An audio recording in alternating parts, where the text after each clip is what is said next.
Hey guys, welcome back to today's video. Today is Saturday, January 7th, 2023, and today we're going to be talking about Kevin McCarthy's speakership. Yet again, I know you guys are probably tired hearing about it, but we are going to be talking about it in the context of the 2024 United States House of Representative elections. Oftentimes, members of Congress really don't get major headway when it comes down to the mainstream media. We rarely talk about individual things going on in the House of Representatives. Bills are generally talked about on the national level when things are substantial, such as an infrastructure package or a COVID-19 relief stimulus bill. Something along those lines generally does gain media traction, but we don't really hear much about speaker elections unless they're really contentious. And for the past 100 years, we have not seen a single ballot in the House extend beyond a singular ballot in the speakership vote. Nancy Pelosi's election in 2021 was very contentious, but even she was able to whip all of the votes before we even saw the ballot get cast. Now, the thing about Kevin McCarthy's vote is that we have seen 3 days going on to 4. Last evening, or this morning actually, Kevin McCarthy was elected as the next speaker of the 118th Congress after 15 votes. Kevin McCarthy's win on the speakership was a result of concessions that he made to members of the alt-right within the Republican Party, members of the House who take on stances that are viewed to be as extreme or well beyond the current scope of the mainstream GOP. Now, in these concessions, you have seen pushback from many House Democrats, some of which believe that these concessions are only going to expand the power of members of the hard right. Unfortunately, Kevin McCarthy could not afford to lose their votes because he did so 14 times leading into this election. Now, we have seen countless articles about this. The GOP is in a point of ruin and disarray. The House Republicans are only beginning their first time in Congress, and chances are this is already going to continue on and on and on. Considering how narrow their House majority was back in 2022, winning against the Democrats 222 to 213, there isn't much hope here for the GOP that there will not be continuous pushback throughout the next 2 years. And unfortunately for the Republicans, that's an extremely bad look.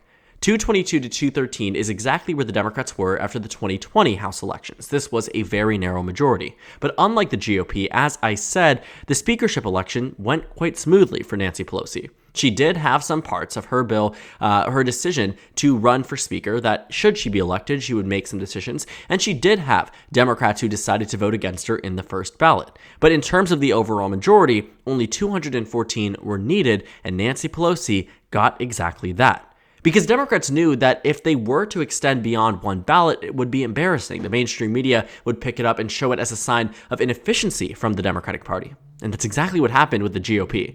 The only thing, after 15 votes, many members of the right have started to condemn the House process, started to condemn the House Republicans for being unable to get their stuff together. And honestly, that's exactly how the American public likely views this situation. To have representatives elect, as we now call them, but they are representatives as they were entirely sworn in by Kevin McCarthy, but at the time, representatives elect going to their own constituencies, going to social media saying, we cannot do anything until this speaker vote is up. And having the Democrats consistently be there and vote in every single time, 212, 212, 212, dipping once down to 211 because of an absence from a Democrat, but maintaining a clear and united effort behind Hakeem Jeffries was a good showing for Democrats. But for Republicans to go on and on and on, even come to a point where some of these Republicans are voting for Donald Trump, some of these Republicans are voting for members that are not in Congress, was overall a negative look on the GOP, and one that will likely be used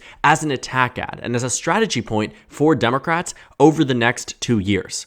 Again, Americans never really hear about the House of Representatives in the way that they have over the past 4 days. You've never seen as so much ridicule or attacks on the very beginning of a term in Congress. A lot of the time, the media builds up this honeymoon period where they talk about goals. They talk about the speaker vote as if it went smoothly, because for the past 100 years, it has gone smoothly.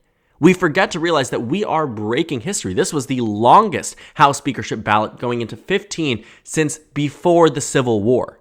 We are talking centuries of history past, and we are going into a time frame where now we have remade history, and the GOP looks foolish. Now, for 2024, the reason why I think this is important is because, one, Democrats have already used this as a means of attacking the GOP. But two, 2024 will be important not only for the House, not only for the Senate, but also because of the presidential election. Inefficiency never looks good, but when Republicans are the ones to blame in this point entirely, well, it doesn't make them more palatable for voters in 2024. The Republican Party is going to need to do better than they did in 2022 if they want to maintain the House majority. The reason being, the 2022 House elections, the Republicans won the national popular vote by about 3 points. In 2020, Democrats won it by about 3 points. This is the baseline for Democrats. They didn't have an extremely strong performance in 2020, and chances are they could do even better in 2024. And considering the improvement on our House redistricting, Democrats have made subtle improvements off of the last ballot. When the House majority is so exceptionally close, every single race matters. Democrats wouldn't have lost the House majority should they have won New York in the way that they won practically every other part of the country. Same thing goes for the GOP. They wouldn't have the House majority without New York falling short. But when it comes down to a presidential level, there won't be a top-running Democrat that only wins by 5, but rather a top-running Democrat, Joe Biden likely, that wins by 25. That's the fundamental difference between this midterm and the next 2-year time elections in 2024. We also have to take into account that because the Republican Party will be coming into 2024 with this mandate, if Americans give them back control of the Senate, House, and presidency, they will govern effectively. They're going to try to shift the blame onto the Democrats and say, look at how little has been done over the past 4 years. Give us control of the chamber, give us control of the White House, and we will be able to make progress. Well, at the literal first step for the House of Representatives, Republicans have proven they won't be able to do that at all. They have proven that infighting has misled the Republican Party to shifting away from early votes for the speaker, for making moves that work for the American public. Altogether, the decisions that have been made collectively by the Republican Party and lacking a unified front makes them look ineffective. It is the exact thing that Republicans must avoid for 2024. Now, don't get me wrong. 2024 is entirely within reach for the GOP in terms of maintaining control of Congress. Despite this, I think it's a negative look. I think it's a bad thing for them in general, and Democrats will use it as an attack point. But it isn't the end for the GOP. But it is a warning sign, because this isn't the end for McCarthy being unable to have these major things pass through. Looking at some of these Republicans who have held out even by the ending vote, many of them decided to just vote present, meaning that they didn't want their vote to be tallied at all, so that way because they couldn't bring themselves to vote for Kevin McCarthy. Well, what happens when there's a bill that Kevin McCarthy wholeheartedly supports, and 90% of the House Republicans also support? Republicans, because of their slim majority, can only afford to lose 4 votes. 4 votes could sink a bill from the GOP. It's the same case for Democrats, except Nancy Pelosi was a lot better at whipping votes under her speakership than Kevin McCarthy was going into his. And this is proven alone by the speaker vote. You can also see this across many other monumental bills that Democrats passed through the House, some of which did not pass through the Senate. For example, reproductive rights, things along those lines that were never able to really pass through the Senate. But the party line votes where Nancy Pelosi was able to get 222 or around 218 Democrats to vote down party line and vote against the GOP. She was able to do that with such little leeway, and Kevin McCarthy has ultimately fallen short dramatically on his first step in Congress as the incoming leader. 2024 is going to be difficult for Republicans simply because the next 2 years will be difficult. Like I said, this is the beginning, not the end. And you can expect many more headlines, and we will see it over the next 2 years, about an ineffective Republican Congress that can't agree about their priorities and what needs to be passed versus not. You're going to see some mainstream Republicans decide to try to impeach Joe Biden. Chances are some of those moderate Republicans won't jump onto it, and what you will find is that because there is such little pathway, little leeway for Kevin McCarthy, it might fail, which would be embarrassing for McCarthy. But it isn't just that. Major policy initiatives that Kevin McCarthy would need to get passed, or certain things that only have to go through the House, where Kevin McCarthy is going to try to get every vote, chances are he won't even get it. These Republicans, these never Kevins, as they have referred to themselves, people like Lauren Boebert, Bob Good, Andy Biggs, people along those sides who have said, I will not vote for McCarthy, I will not vote with McCarthy, and I think somebody besides McCarthy should be leading the GOP. Imagine McCarthy trying to come to their office and say, please, please, please vote for this bill, and the Democrats have a unified front against the GOP. you will find that Democrats will use this as a point against Republicans. Now, we do also have to recognize that because Joe Biden is in power and Democrats do control the Senate, the chances are not much was going to happen anyway. Even if the GOP was going to get things through the House, it would likely fail through.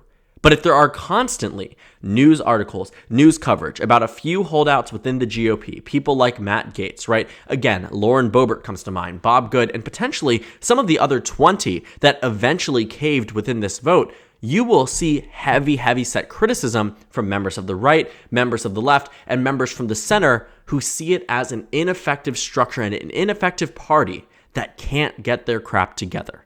That is the narrative that has been built by the Democratic Party, and quite frankly, it is an effective one. The GOP did not perform to their fullest performance in 2022. This is what the expectations were based off of the FiveThirtyEight forecast, which quite frankly, I thought was overestimating Democrats. They said Republicans would receive 224, Democrats would receive 211, and you would find it to be about a 13-seat majority in terms of the overall difference. Well, the final results were even worse for Republicans. But it's the state of New York that really jumps out to me as an opportunity for growth for Democrats, because the prediction here was 19-7, the final results were 15-11. If you reduce the number of Republican seats here and increase the number that Democrats get, it's 4 seats. Do you know what the 4 seats would do? It would drop down the 222 number down to 218, a number that Republicans don't want to be at. Because it means if anything else shifts away from them, just one singular seat outside of New York shifts away from them, they're done. And the House majority is lost. The GOP, though, will have an opportunity to redistrict the state of Ohio and redistrict the state of North Carolina. And chances are they will make gains there as well. But when we're talking about improvements across states such as Georgia, Texas, Arizona in terms of population, improvements off of the last election depending on who runs versus who doesn't in states like Minnesota and Wisconsin, you are going to find that Democrats will have, at some point potentially, an upper hand in the 2024 House elections.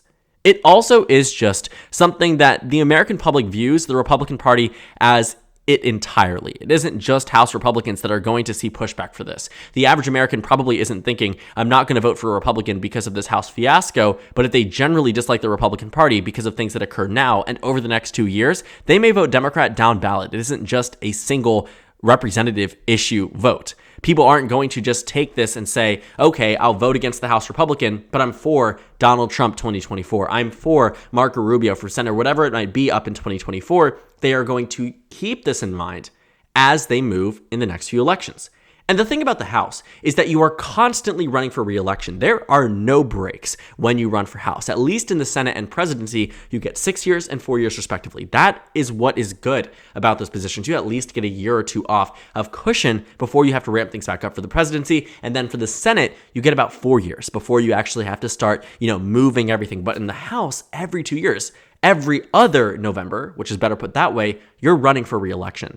And when you come from swing districts, everything matters. Voters have a short-term memory, which is why this wouldn't matter as much for someone who was elected in 2022 and had this whole fiasco for Senate Majority Leader that would be up in 2028, but it does matter in 2024. And it's going to be a point that Democrats hammer in over the next 2 years as more and more things like this arise. We also forget a very, very big concession that Kevin McCarthy has put into this speakership decision, that a single representative can move to vacate the chair. Just one out of the 222 Republicans, should they be upset with Kevin McCarthy, not to mention that Democrats could do the same thing, but 222 Republicans here. And if just one of them makes a decision that says, hey, I don't want Kevin McCarthy there as well, chances are those never Kevins are going to reemerge. And the Democrats aren't going to say, let's keep in Kevin McCarthy. They're going to vote him out. So we may see this start back up again in 3 months' time if Kevin McCarthy pisses off the wrong person. That's what could happen in this circumstance, and it's something that Republicans should be prepared for. This is the beginning, not the end, of a continuous and tumultuous 2 years in the 118th Congress. Republicans are in trouble with this House majority, and we knew it going into it. In November and December, when many of these Republicans were saying, in no reality do I vote for Kevin McCarthy, and those May never Kevins started out strong and held out strong, still voting present in the final vote. Not voting for McCarthy, but slightly nudging him there over the finish line. Even then, though, withholding their vote. It could be the same deal when it comes down to other things. It will make it difficult for Kevin McCarthy to govern. It will make it difficult for the GOP to try to go into 2024 with this mandate. If they had a very good midterm election in 2022, they might have been able to recover from this, but they didn't. So they needed a unified front and a unified party. And on the first ever vote, they could not get just that. And the voters will absolutely remember. And if they don't, Democrats will make them. So thank you guys so much for watching this video. Make sure to comment down suggestions below. Subscribe on the left if you haven't already, and check out the Instagram and Twitter. At the bottom left of the screen, there's also a Discord server for you to go ahead and join. On the screen, there's a video you can watch and then a playlist for my post-2022 election analysis videos. Again, thank you guys so much for watching, and I will see you all tomorrow.